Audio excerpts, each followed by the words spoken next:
एक लड़का और एक लड़की दोनों अपने देश से दूर एक दूसरे देश में मिलते हैं, दोस्ती होती है, फिर प्यार होता है। लड़का शादी का वादा करता है और लड़का और लड़की दोनों शारीरिक संबंध बनाते हैं। लड़की भी ये सोचकर कि आखिर में शादी तो इसी लड़के से होनी है, इस रिलेशनशिप के लिए हाँ कह देती है।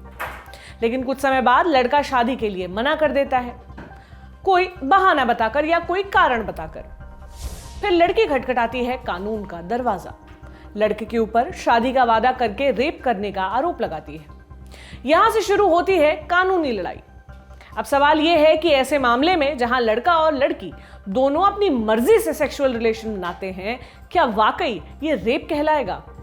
इसी सवाल का जवाब हम खोजेंगे आज की हमारी बड़ी खबर में, क्योंकि इसी तरह का एक मामला अभी सुप्रीम कोर्ट के सामने आया था, जहां कोर्ट ने लड़के की गिरफ्तारी पर इस वजह से कुछ समय के लिए रोक लगा दी क्योंकि लड़के ने लड़की से शादी करने के लिए आखिर में हामी भर दी थी। क्या है ये मामला, डिटेल में जानेंगे, लेकिन पहले जान लीजिए दिन की सुर्खियां। नमस्ते, मेरा नाम है प्रतीक्षा और आप देख रहे हैं द ऑर्डिनरी शो। पहली सुर्खी जुड़ी है बैडमिंटन प्लेयर ज्वाला गुट्टा से, जिन्होंने रेसिस्ट यानी नस्लभेदी टिप्पणी करने वालों को करारा जवाब दिया है। हाल ही में ज्वाला की नानी जो चीन में रहती थी, उनका निधन हो गया। ज्वाला ने उनकी याद में 12 फरवरी को ट्विटर पर एक पोस्ट शेयर किया। अम्मा चाइनीज न्यू ईयर की शाम को गुजर गई। मेरी माँ हर महीने उनसे मिलने जाती थी, लेकिन पिछले 1 साल से नहीं जा पाई, कोविड की वजह से। इस कोविड ने हमें यह एहसास कराया कि हमें हमारे प्रियजनों के लिए वो सब करना चाहिए जो हम कर सकते हैं। इसके बाद बहुतों ने ज्वाला की नानी के लिए सहानुभूति दिखाते हुए कमेंट्स किए। उन्हीं में से एक कमेंट ऐसा था जो नेचर में रेसिस्ट था। एक आदमी ने लिखा, कोविड या चाइनीज वायरस। ज्वाला ने इस कमेंट को गंभीरता से लेते हुए अपने अंदाज में जवाब दिया। अगले ट्वीट में कहा, मैं अपनी नानी जो चीन में रहती थी उनके जाने से दुखी हूं और मुझे इस बात से हैरानी हो रही है कि मुझे रेसिस्ट जवाब मिल रहे हैं। मुझसे पूछा जा रहा है कि मैंने कोविड क्यों कहा, चाइनीज वायरस क्यों नहीं कहा। एक सोसाइटी के तौर पर हमें क्या हो गया है? सहानुभूति कहाँ है? हम किस दिशा में जा रहे हैं? और यहाँ इसका बचाव करने वाले लोग भी हैं। शर्मनाक। अगली सुर्खी है हॉलीवुड से जुड़ी हुई। कुछ दिन पहले हमने आपको बताया था कि जाने माने सिंगर मार्लिन मैनसन पर उत्पीड़न के आरोप लगे हैं। ये आरोप एक एक्ट्रेस ने लगाए थे। अब एक दूसरी एक्ट्रेस ने भी मार्लिन के ऊपर इसी तरह के एलिगेशंस लगाए हैं। गेम ऑफ थ्रोन्स एक्ट्रेस एस्मे बियांको ने बताया कि वो भी मार्लिन के साथ कुछ समय के लिए रिलेशनशिप में थी और 2011 में 1 महीने तक उनके साथ भी रही थी। तब वो मर्लिन की प्रताड़ना का शिकार हुई थी। एस्मे ने कहा, मर्लिन मेरा रोल मॉडल था जिसने मेरी जिंदगी के बुरे वक्त में मेरी मदद की थी, लेकिन वो मेरे रोल मॉडल से एक मॉन्स्टर भी बन गया जिसने करीब करीब मुझे और बाकी कई औरतों को बर्बाद कर दिया था। एस्मे ने बताया कि मैनसन उनकी लाइफ को पूरी तरह कंट्रोल करने लगे थे। वो क्या पहनेंगी, क्या खाएंगी, कब सोएंगी, कहाँ कहाँ जाएंगी, ये सारे फैसले मैनसन लेते थे। एस्मे के मुताबिक वो मैनसन के साथ कैदी जैसा महसूस करती थी। अगली सुर्खी है मेरठ से। यहाँ एक महिला साल 2018 में गायब हो गई थी। घर वालों ने पुलिस में शिकायत की और कहा कि उनकी बेटी का अपहरण हुआ है। शक के आधार पर पुलिस ने पति सहित 5 लोगों के खिलाफ केस दर्ज किया। 2020 में 2 लोगों को गिरफ्तार भी कर लिया गया। इंडिया टुडे के उस्मान चौधरी की रिपोर्ट के मुताबिक महिला के घर वाले हत्या का केस भी दर्ज करना चाहते थे, लेकिन पुलिस को लाश नहीं मिली थी, इसलिए केस दर्ज नहीं किया गया था। अब इस केस में अपडेट ये है कि पुलिस ने महिला को खोज लिया है। वो गुजरात में रह रही थी, बयान भी दर्ज कर लिया है। महिला ने बताया कि वो अपनी मर्जी से गुजरात गई थी और अपने बॉयफ्रेंड के साथ रह रही थी। खबर है कि अब पुलिस महिला के खिलाफ मुकदमा चलाने की तैयारी में है। अगली सुर्खी उस औरत से जुड़ी है जो बिलियनेयर बनने वाली सबसे युवा सेल्फ मेड महिला बनी है। देखिए, एक डेटिंग ऐप है बम्बल। टिंडर के बाद यही ऐप दुनिया में सबसे ज्यादा इस्तेमाल होता है। इस ऐप का आईपीओ 1 दिन पहले ही शेयर मार्केट में लिस्ट हुआ। लिस्ट होने के बाद इसका शेयर तेजी से आगे बढ़ा। शेयर तेजी से बढ़े तो इसके शेयर होल्डर्स का मार्केट वर्थ भी बढ़ा। इसी कंपनी की फाउंडर और सीईओ हैं व्हिटनी वुल्फ। इनके पास बम्बल के 12% शेयर्स हैं। कंपनी का आईपीओ लॉन्च होने के बाद व्हिटनी का नेटवर्थ $1.5 बिलियन यानी करीब 10,800 करोड़ रुपए हो गया है। इस तरह 31 साल की व्हिटनी बिलियनेयर बनने वाली सबसे युवा सेल्फ मेड महिला बन गई हैं। व्हिटनी इससे पहले टिंडर में काम कर चुकी हैं। टिंडर से अलग होने के बाद उन्होंने 2014 में बम्बल शुरू किया था। तो ये थी दिन की सुर्खियां। अब लौटते हैं दिन की बड़ी खबर पर। सुप्रीम कोर्ट ने बुधवार यानी 10 फरवरी को एक रेप के आरोपी की गिरफ्तारी पर कुछ समय के लिए रोक लगा दी, क्योंकि आरोपी ने उस लड़की से शादी करने के लिए हाँ कह दिया था जिसने उसके खिलाफ रेप की शिकायत दर्ज करवाई थी। इस पूरे मामले की शुरुआत होती है ऑस्ट्रेलिया से। ये देश भारत से करीब 8,000 किलोमीटर दूर है। बार एंड बेंच की रिपोर्ट के मुताबिक साल 2016 में एक लड़की ऑस्ट्रेलिया गई आगे की पढ़ाई के लिए। यहाँ उसकी मुलाकात एक लड़के से हुई। लड़के ने लड़की के सामने शादी का प्रपोजल रखा। तब लड़की ने उसे बताया कि वो दलित समुदाय से आती है और ये भी कहा कि लड़के के परिवार वाले इस शादी के लिए राजी नहीं होंगे क्योंकि लड़का जाट सिख समुदाय से आता है, यानी कास्ट की दिक्कत आएगी। लेकिन लड़के ने कहा कि वो अपने घर वालों को शादी के लिए मना लेगा। फिर लड़की ने भी इस प्रपोजल को हाँ कह दिया। अब इसी लड़की ने लड़के के ऊपर रेप के आरोप लगाए हैं। लड़की ने जो एफआईआर दर्ज कराई है उसके मुताबिक शादी के लिए हामी भरने के बाद लड़के ने उसके साथ सेक्सुअल रिलेशनशिप बनाया। लड़की ने अपनी शिकायत में यह आरोप लगाया कि पहले तो उसने इस रिलेशन के लिए मना किया था, लेकिन लड़का कोशिश करता रहा। फिर एक दिन उसने लड़की के खाने में कुछ नशीला पदार्थ मिला दिया। उसके बाद सेक्सुअल रिलेशन बनाए। लड़की ने यह भी आरोप लगाया कि इसी दौरान लड़के ने बिना उसकी जानकारी के कुछ आपत्तिजनक तस्वीरें भी खींच ली थी। 1-2 साल बाद लड़का भारत वापस आ गया। लड़की उससे मिलने भारत आई। दोनों अमृतसर के होटल में रुके। वहां भी दोनों के बीच सेक्सुअल रिलेशनशिप बना, इसी वादे का सहारा लेकर कि लड़का लड़की से शादी करेगा। फिर कुछ समय बाद लड़के ने शादी के लिए मना कर दिया, ये कहकर कि उसके पिता तैयार नहीं हो रहे हैं क्योंकि दोनों की जाति अलग है। इसके बाद लड़की ने लड़के के खिलाफ पंजाब पुलिस की एनआरआई विंग में शिकायत दर्ज कराई। पुलिस ने शुरुआती जांच करके एफआईआर दर्ज की जिसमें लड़के के खिलाफ रेप और चीटिंग के आरोप लगे। अपने खिलाफ शिकायत दर्ज होने के बाद लड़का पहुंचा पंजाब हरियाणा हाई कोर्ट। कहा कि जो सेक्सुअल रिलेशन बने थे वो दोनों की मर्जी से बने थे। इसी बात का सहारा लेकर लड़के ने मांग की कि उसे गिरफ्तार न किया जाए। कोर्ट ने उसे राहत देने से मना कर दिया। लड़की ने यह भी आरोप लगाया कि लड़का उसे धमकी दे रहा है, इस बात की धमकी कि अगर उसने एफआईआर वापस नहीं ली तो वो उसकी आपत्तिजनक तस्वीरें वायरल कर देगा।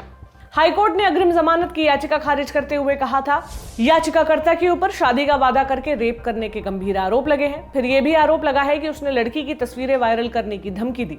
आरोप गंभीर है, इसलिए याचिकाकर्ता हिरासत में लेकर पूछताछ होना जरूरी है। खैर, जब हाईकोर्ट से राहत नहीं मिली तो लड़का पहुंचा supreme court. Chief justice S A Bobde की बेंच ने मामले की सुनवाई की और 10 फरवरी को रेप आरोपी की गिरफ्तारी पर फिलहाल के लिए रोक लगा दी। ऐसा फैसला इसलिए सुनाया क्योंकि दोनों पक्षों के बीच सहमति हो चुकी थी। रेप आरोपी ने लड़की से शादी करने के लिए हाँ बोल दिया था। कोर्ट ने इस मामले में 10 फरवरी को कहा, दोनों पार्टियों ने समझौता कर लिया है। समझौता ये कहता है कि आरोपी लड़का लड़की से शादी करेगा, इसलिए हम फिलहाल याचिकाकर्ता की गिरफ्तारी पर रोक लगा रहे हैं। इसके साथ ही कोर्ट ने विक्टिम लड़की को भी इस मामले में रिस्पोंडेंट नंबर 2 बनाकर पेश करने का निर्देश दिया है। कोर्ट ने पहले कहा था कि लड़के को गिरफ्तारी से तभी सुरक्षा मिल सकती है जब वो लड़की से शादी करे। इस पर लड़के के वकील ने कहा था कि लड़की चूंकि ऑस्ट्रेलिया में है और अभी वो नहीं आ सकती क्योंकि अभी आने पर उसकी परमानेंट रेजिडेंस को स्टेटस पर खतरा होगा। इस पर कोर्ट ने कहा कि 6 महीने के अंदर शादी हो जाए और अगर ऐसा नहीं होगा तो आरोपी को गिरफ्तार करके जेल भेज दिया जाएगा। साथ ही सीजेआई ने यह भी कहा कि अगर ये पता चलता है कि लड़का केवल अपने खिलाफ दर्ज हुए केस से बचने के लिए शादी करने को तैयार हुआ है तो भी जेल भेज दिया जाएगा। शादी का वादा करके सेक्सुअल रिलेशन बनाना और फिर शादी से मुकर जाना, ऐसे कई मामले सामने आ चुके हैं। अभी जो केस हमने आपको बताया उसमें कोर्ट ने लड़के को आरोपी माना है, लेकिन ऐसे भी कई केस आए हैं जहां कोर्ट ने इसे रेप की कैटेगरी में कंसिडर ही नहीं किया है। ये सवाल काफी डिबेटेबल है। अलग अलग मामलों में अलग अलग समय पर अलग अलग कोर्ट ने अलग अलग फैसले सुनाए हैं। जैसे पिछले साल के दिसंबर की बात है, दिल्ली हाई कोर्ट ने इसी तरह के एक मामले को रेप नहीं माना था। मामला अगस्त 2015 का था। दिल्ली की एक महिला ने एक आदमी के खिलाफ रेप और चीटिंग का केस दर्ज कराया था। कहा था कि शादी का वादा करके आदमी ने उसके साथ कई बार शारीरिक संबंध बनाया और आखिर में छोड़कर चला गया, फिर किसी दूसरी महिला से शादी कर ली। इस मामले में 15 दिसंबर 2020 के दिन दिल्ली हाई कोर्ट ने कहा था, शादी का वादा करके सेक्सुअल रिलेशन में आने के लिए महिला को प्रलोभन देना और महिला का उस प्रलोभन का शिकार हो जाना तब समझ आ सकता है जब पीड़िता के साथ ऐसा थोड़े समय के लिए हुआ हो, लेकिन लंबे और अनिश्चित समय के लिए सेक्सुअल रिलेशन में रखने के मकसद से शादी का प्रस्ताव प्रलोभन के तौर पर नहीं लिया जा सकता। वहीं मई 2020 की बात है, ओडिशा हाई कोर्ट ने भी इस तरह का एक जजमेंट सुनाया था। मामला 19 साल की एक लड़की और 27 साल के एक लड़के से जुड़ा था। लड़की ने आरोप लगाया कि लड़के ने उससे शादी का वादा करके उसके साथ सेक्सुअल रिलेशन बनाए थे। वो प्रेग्नेंट भी हो गई थी, जिसे लड़के ने टर्मिनेट करवा दिया था, यानी बच्चा गिरवा दिया था।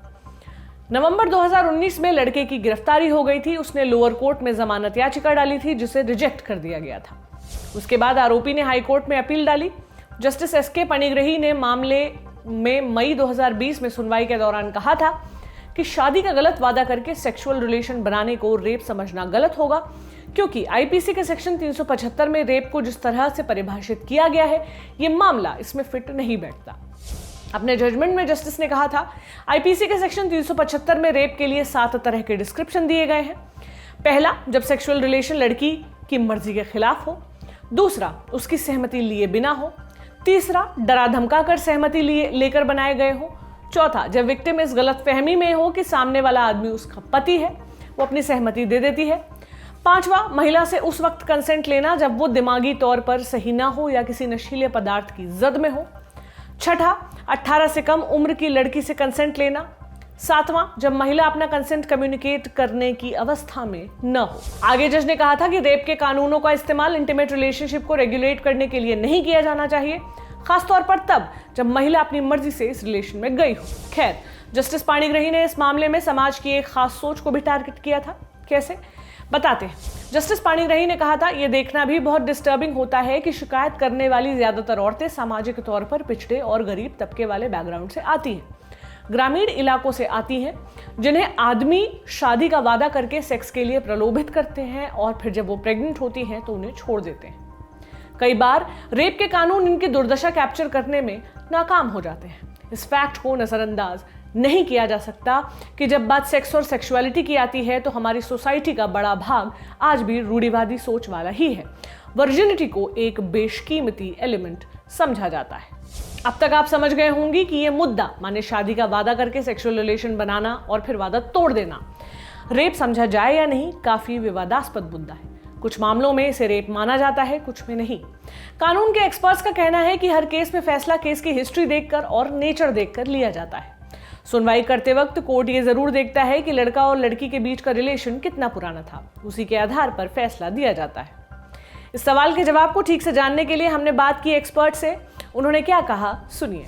But the thing is that किसी भी क्राइम को होने के लिए 2 चीजों का इंटेंशन और कंसेंट का होना बहुत जरूरी है। जैसे रेप के केस में कंसेंट बहुत जरूरी चीज है, ठीक है। If there is consent it's not a rape, if there is not consent it is a rape, okay. So the thing is that कि अगर, क्योंकि जैसे आपने कहा कि ये किसी कुछ केसेस में वो कहते हैं कि रेप होगा sex on the pretext of marriage, कुछ कहते हैं कि नहीं रेप नहीं है, ठीक है। तो ये फैक्ट्स एंड सर्कमस्टांसेस जो है वो हर केस का डिफरेंट होता है, ठीक है। तो on the basis of those facts and circumstances of every case आप डिड्यूस करते हैं थ्रू ट्रायल की इंटेंशन थी कि नहीं शादी करने की, ठीक है, इंटेंशन थी कि नहीं। तो अगर इंटेंशन स्टैब्लिश हो जाती है कि शादी करने की इंटेंशन थी, तो उन केसेस में वो रेप नहीं माना जाता, क्योंकि दो इंडिविजुअल हैं, अगर दोनों मेजर हैं तो उनके कंसेंट से हुआ है चीजें, योर रिलेशनशिप कैन टर्न सार, right. So in that case, courts most of the times acquit the accused person. But from the available evidences, if it is proved that there was no consent from the beginning, ठीक है, वो consent था ही नहीं, ठीक है, तो उस case में क्या कहेगा, तो जो इंटेंशन होता है वो मैलाफाइड हो जाता है, ठीक है। अब जब मैलाफाइड इंटेंशन है तो उस केस में sex on the pretext of marriage को रेप कहा जाता है, ठीक है। सो ऐसा कोई स्टैब्लिश्ड लॉ नहीं है, पर सुप्रीम कोर्ट के जितने जजमेंट हैं, ठीक है, वो वैरी करते हैं depending on different facts and circumstances, ठीक है। तो जिस केस में कंसेंट प्रूव होता है लेकिन इंटेंशन शादी करने की है, उस केस में रेप नहीं होता वो, और अगर शुरू से इंटेंशन नहीं थी तो फिर उसे रेप माना जाएगा। ये सवाल ऐसा है जिसका जवाब सटीक तौर पर एक लाइन में नहीं दिया जा सकता। हर मामले का नेचर देखकर उस पर फैसला सुनाया जाता है। अखबारों में अक्सर ऐसे मामलों के लिए एक शब्द इस्तेमाल होता है, शादी का झांसा। यहाँ वादा की जगह झांसा शब्द का इस्तेमाल काफी होता है। झांसा यानी गलत तरीके से किसी को फंसाना। इस शब्द का इस्तेमाल क्यों होता है, इसके पीछे का कारण हमारी पुरानी रूढ़िवादिता है, जो अक्सर लड़कियों के सेक्सुअल स्टेटस के इर्द गिर्द घूमती है।